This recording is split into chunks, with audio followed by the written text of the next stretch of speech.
Hello and welcome to Business Today Television. I'm Siddharth Zarabi and you're watching Easynomics. My guest on the show today is noted economist Kaushik Basu, the professor of economics at Cornell University. He's a former chief economist of the World Bank and he also served as the chief economic advisor in the Ministry of Finance in India from 2009 to 2012. Thank you very much for joining us today, Dr. Basu. It's a pleasure to have you on the show. I want to begin this conversation with you and remind our viewers that you have a overview of not just the Indian economy but the global economy as well. And as we begin, I want to cite a recent tweet of the 16th of October where you said, and I quote, "Fascinating India conference at Cornell with leading economists. Listening to them, it was clear India's aggregate GDP growth is fine, but that's because the rich are getting richer. Inflation, high unemployment and trailing agriculture are eroding the income of the masses." Please expand on that comment that you made, sir. Siddharth, first of all, thank you very much. It's a pleasure to be here. That was a conference with Indian economists from around the world, actually, who had gathered over here, including people who had till fairly recently worked on Indian policy in India, like Viral Acharya, Deputy Governor, Central Bank, Arvind Subramaniam, and others, and economics professors. The position that was taken was fairly uniform, but I don't want to put words in anybody's mouth, so I will tell you where I think we are. Overall, India's growth position, aggregate economic performance is pretty good right now. If you look at the GDP figure and the growth rate that is taking place compared to the world, India's doing fine, but there are buts.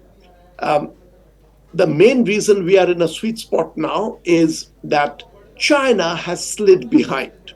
Now, India's, if you look at the overall growth chart for the last 30, 40 years, the most phenomenal period was 2003 to 2011.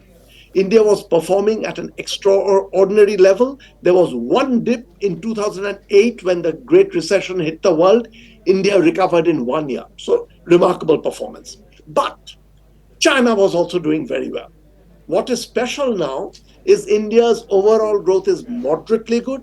China has dropped quite a bit, and globally also the political tensions between China and the Western economies means that there is going to be, with international capital, flight out of China that takes place, there's increasing hope that more and more will come into India. And as we have seen this year, a lot of money has indeed come into India. Part of it is because money had exited last year, but it has come in.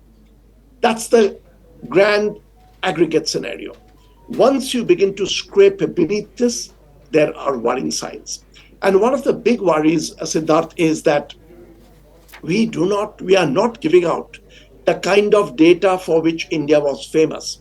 You have to scrape, look beneath the headlines and look at the detailed numbers. And there are worrying signs. And some of the things that were coming out of the conference, which I summed up in that brief note that you just mentioned.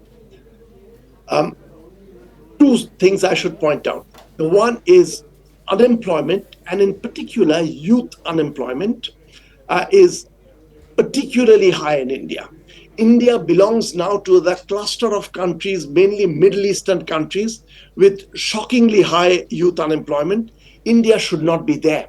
India's youth unemployment ought to be much lower than where it is now. And this is eroding long-run capital, human capital, and investment of the form that goes into the human head and which helps the country. Number two concern is if you take the aggregate GDP and begin to break down, the distribution is getting worse. And the couple of big corporations are getting a disproportionate share of India. That has always been the case. Big corporations take on a lot, and that is in fact a part of life. I mean, that's what economic life is. But you look at specific numbers.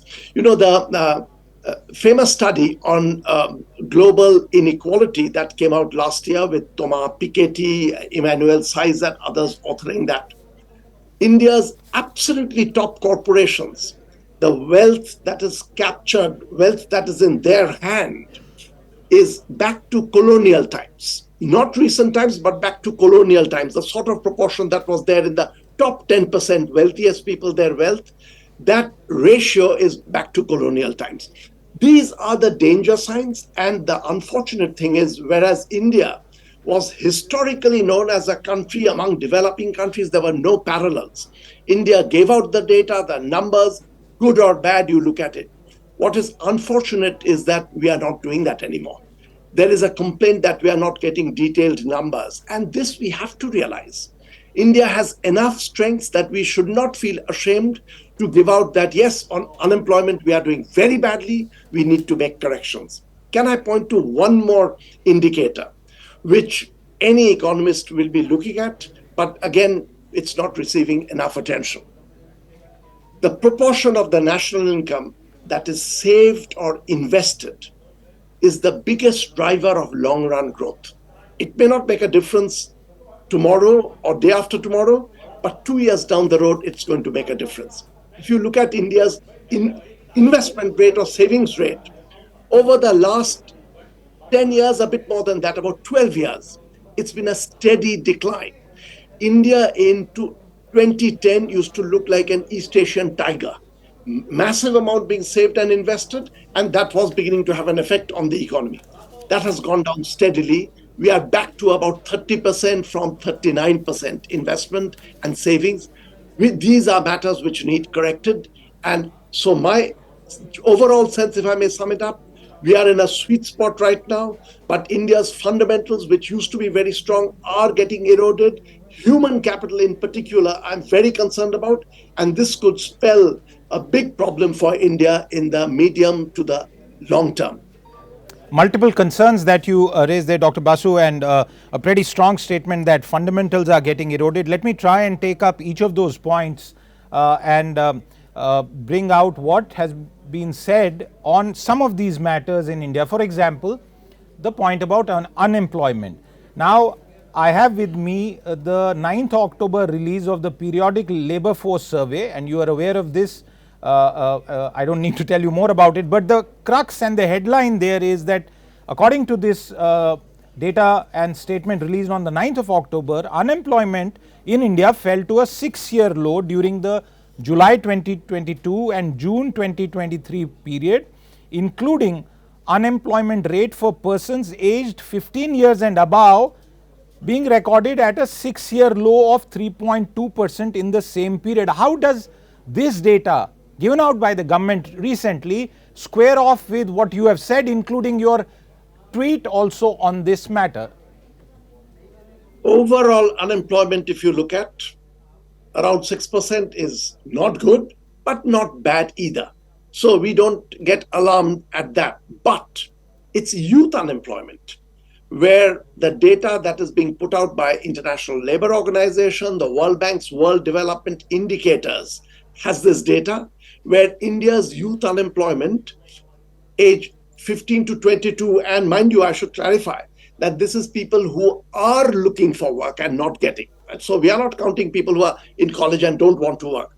There, India's unemployment rate is around 23%, which is the kind of thing that is happening in troubled Middle Eastern countries.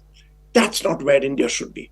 And if youth unemployment is so high, it means human capital, a large part of which is absorbed in work, in the workplace, the work ethics that you're learning and picking up, that is getting eroded. It makes for a lot of cheap troll labor. You can get that, you can buy that, but it is eroding human capital. So overall unemployment, not that bad.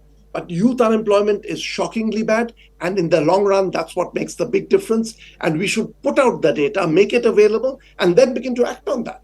Point out that India has many strengths, but this is a weakness. If we cover up the weakness, we don't make those corrections, and the people of the country pays the price in the long run. Inequality by all measures is increasing. The concentration at the top is going up at a level which has not been seen in independent India. Why do you say a cover up? Are you alleging that this data is not being released deliberately? It's difficult to say. The World Inequality report that came out, they are saying that over the last 3 years, we are not getting enough data. And Siddharth, here I should point out, India was a particularly outstanding country. During my time at the World Bank, when we would see data coming in from all over the world, India really stood out. You would get disaggregated data, good or bad, all being presented. And this was commented by a whole lot of people that India's use of statistical techniques, data being available, was outstanding. Everybody, economists working in India, international economists are complaining that we are not getting the numbers. I mean, the census is the biggest example that we have not had a census now for several years. And this is what India was known for. So, in relation to our own standing, we are going down. Okay, since you spoke about inequality, what is, in your assessment, the extent of scarring at the bottom end of the pyramid? Because we've seen a pretty smart rebound after COVID, and growth has sustained. Of course, there's a tapering, and you could attribute that to several reasons. So, the point that you make about the rise in inequality, what can the government of the day do to address that?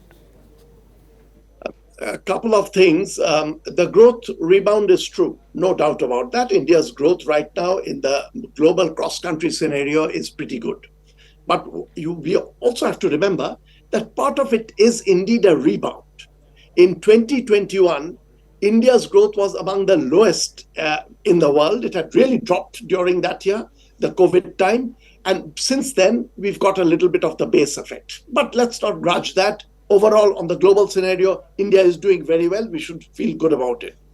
But it is that this has to reach the bottom levels. If as soon as we begin to disaggregate data, and as I'm saying, we don't have enough information to be able to do detailed disaggregation, but whatever you're getting, industrial concentration, Viral Acharya has been writing about that. Industrial concentration, wealth at the top is getting concentrated in a way that we have rarely seen before, and it's particularly over the last 5-6 years, this is getting worse. The Global Inequality report that I referred to earlier, which looks at the long term over the last 100 years. In the colonial period, there used to be huge concentration at the top. That had gone down from 1947. India was beginning to distribute it better. But it has in recent years, last 7-8 years, gone back to the level of concentration. And this is available. This is the World report, which came out last year and is available. So as soon as we are beginning to scrape the data, we are getting worried about what's happening to the bottom end of India. And this is not good, given that the country has strengths. We ought to make this available, point out that we've got strengths, but we are doing poorly here. We are not doing enough of that. Again, the question that comes to my mind is anyone responsible for this concentration? Because the other side of the argument would be technology, the way capital flows have shaped up in a post-COVID world. The bigs seem to be getting bigger, but in some ways it's unavoidable, and that's why a large part of the government support and even prioritized lending is meant for the smaller and medium enterprises. So who is responsible for this concentration as you define it? Siddharth, that's a very deep question. Thank you very much. One mistake that we make is in these political times, we take all the blame or all the praise heaped as though it's coming from government policy at the top. But you have to realize the world is a complicated place. And as you're rightly pointing out, some of these propensities for income concentration at the top is a global phenomenon, and it's tending to happen everywhere. So you don't place the blame immediately that the government and the policy is doing it. Nevertheless, cronyism is on the rise. And cronyism is something where you have to take deliberate steps in government to say that, look, keep a bit of a distance from me, play the competitive game, and whoever does better will do better. But there is reason to believe that cronyism is going up. Technology is causing a lot of that. And no one is individually responsible. It's the march of technology which has brought the world where it is, and most of it has huge potential for the world. But there are many countries which are beginning to act, realizing that because technology is causing this concentration at the top, you have to begin to intervene. You have to educate people in newer forms where they can find employment in this changing landscape and scenario. Because India is not facing up to the data sufficiently, India is not taking corrective measures. And so, again, my overall feeling is we are doing well right now, but I am not feeling optimistic about where India is headed. Our fundamentals are being eroded. And if we admit to that, show up the numbers, and then begin to take corrective measures, and admittedly say that everything is not our responsibility. Yes, we can correct the cronyism somewhat, but there are many other things which are natural processes we would do much better, which we are not doing. Dr. Basu, you were in India advising the government, the Ministry of Finance, during a period where there were some of the biggest scandals around cronyism, 2G, Colgate and whatnot. My question is not about that. What would you say to those who would be surprised with your comments as far as cronyism is concerned? Because consistently we have seen, for example, the distribution of natural resources is now mostly by license in the country. So while cronyism is talked about, people would ask you for evidence when you speak about that cronyism. Industrial concentration, these are numbers that we have been getting. Viral Acharya has spoken in several places. Industrial concentration is going up sharply over the last 5 years. And it's very interesting, it's the smallest group of big corporations are getting a disproportionate amount of this. There's data on that. As I just pointed out, if you look at inequality, concentration at the top 1%, top 10% of India's population, there is data on that. So what I'm talking about is reinforced by data. The cause of that is always an open question. That needs analysis, and you can never be 100% sure who caused it, because it's a complex, an economy is a very, very complex object.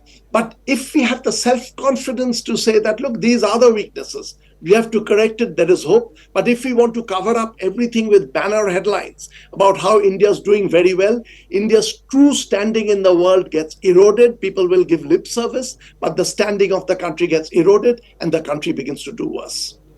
The government of India, the present government, has several programs, including the National Asset Monetization Program. This is a government that also divested Air India, a very brave one.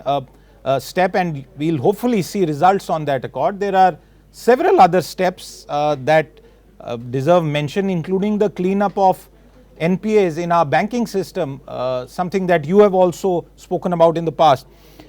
Does all of that lend to cronyism, or does it actually reduce the grounds for cronyism? No, so there are many areas where the government has taken steps which are desirable, beneficial. I've also spoken about GST. It was a very choppy start, but it has done a lot of good. But a few big corporations getting a disproportionate amount of say is a form of cronyism. So you can do things elsewhere, but to cover up and support a few corporations, that does a lot of damage. And once again, the main point to remember is India has strengths. We should point to the weaknesses and take corrective measures. Just not enough is being done on that. Okay, I'll leave that here because while you know, this is perhaps a question for a more detailed debate, but I want to turn your attention to how the world is viewing India and your thoughts on that, particularly, for example, some of the upgrades that India has been witnessing in the recent past. Morgan Stanley has upgraded India recently to stand out overweight. It has cited India's improving economic situation, and it's said that it is structurally outperforming.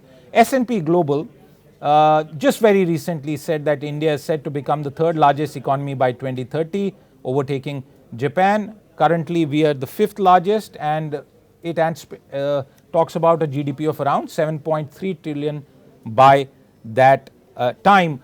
How is the world viewing India's economic potential, Dr. Basu? Yeah, Siddharth, one thing that is actually just points to how we are paying disproportionate attention to headlines is that overall GDP of India, that it will overtake one country after another. This has been going on for a long time. India's population continues to grow faster than many other countries, and overall GDP is as you know, population multiplied by per capita income. If population grows faster, our overall GDP will continue to grow faster. The overall GDP that has been one by one, we've been overtaking countries over the last 20, 30 years. This should not be news. This is exactly the kind of news which makes for lovely headlines, which for a lay person, you see, oh, India is going to overtake Japan, who doesn't pause for a moment to think that India's population is many times that of Japan. India's population is growing much faster. Yes, the per capita income growth is faster than many other countries. That should be a matter of satisfaction, not that the overall size of the GDP is becoming bigger. That has been going on for the last 20, 30 years. We are gradually overtaking one country after another. So, an international financial organizations, institutions, for them, there is also an interest in India. They want to come into India, especially if China erodes. They can't go into China. They will look to India as a potential. And this is a strength that India should feel good about, try to capitalize on that. But if the politics gets eroded, and this is one concern that I have, India's politics has got extremely polarized. Once again, you don't put the blame at the doorstep of any specific individual, but it is for the government to take steps to correct it. You want the country to be more unified because there is some evidence, this is not hard economic data, that political trust, confidence, boosts savings, investment. People begin to invest in the future. The drop in India's investment rate, for which there is data, Government of India data, you open up the economic survey, you will see that from 2011, investment rate is falling. What is causing that is not very clear, but one of the reasons could well be that trust and confidence in society is going down, and that has a lot to do with politics and the political atmosphere. That, from all accounts, has got worse. The polarization is very strong. So yes, Morgan Stanley can rightly point out that India will be the third largest economy by 2030. Africa as a region will be one of the biggest economies in the world by 2030 because it's a lot of population over there. But those are not the important thing. Important thing is how people are doing, and people are doing at the bottom end. You know, the World Bank puts out data, and I took a little bit of satisfaction that when I was there, I pushed World Bank to do that, is look at every country's bottom 40%. How is that bottom 40% doing? And that's where the focus ought to be. Okay.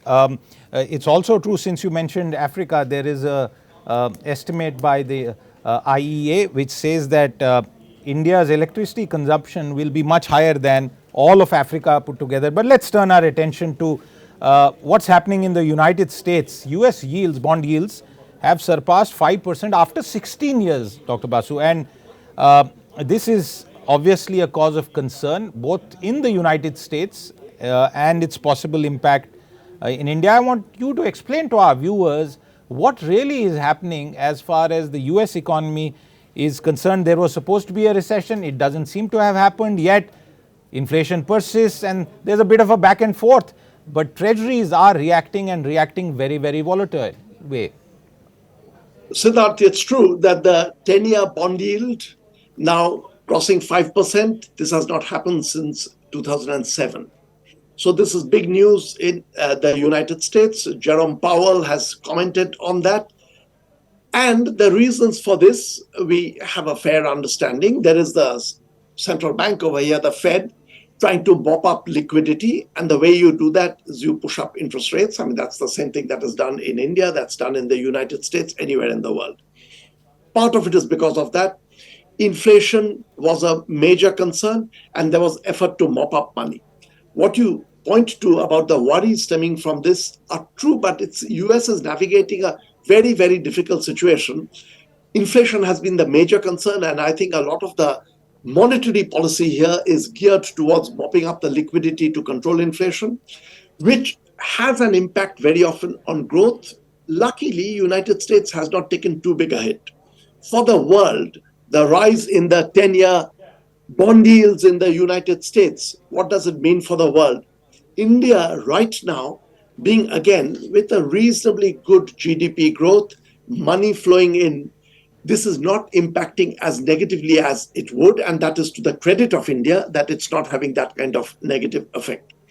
Usually, when you get this kind of a yield rise in United States, money begins to flow out of other countries into the US. By the way, I should at the same time point out that the Indian rupee to the dollar has crossed the 83 rupees to the dollar mark sometime in August. It dropped once or twice below that, but it's remained there.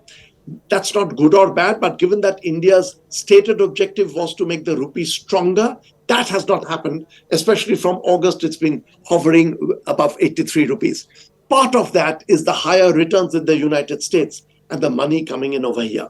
However, there is one good effect of the higher yield in United States is by mopping up liquidity. In the olden days, when the central bank mopped up liquidity, if Reserve Bank of India, which has actually functioned rather well, I have to say, when that mops up liquidity, Indian liquidity goes down. In the US, because of its major global role, when liquidity gets mopped up, it has some effect on global liquidity. So some of the benefits of American policy is the dampening of inflation around the world. Inflation was spiking at very dangerous levels. It's come down.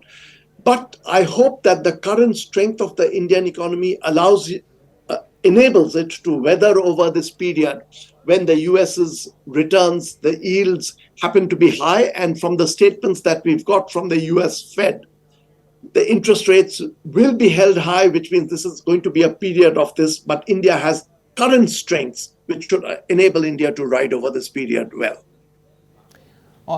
From an investment point of view, would it be correct to even ask the question whether US government bonds are no longer the world's safest asset? It's still the world's safest asset, but the world is a more unsafe place on the whole. So if you are looking for a safe place, yes, bond, and that's the reason why the concern is that money will flow a bit out of equity, that's the expectation, and get into bonds because as a safe haven. And what you're hinting at is right, that the world is a much more uncertain place today. But still, if you're looking for certainty, US with its big economy is treated as the safe place where you park. This could change. The world's political situation is so fractious. Things can change on the economic front as a result of the political situation, which earlier I was pointing to India, that the India's divided politics, polarized politics is damaging India's long-run prospects. Some of that is true worldwide. The politics is so fragile and frayed that it's beginning to affect that. But that's not specific to United States. You mentioned it briefly, but I want you to expand on it.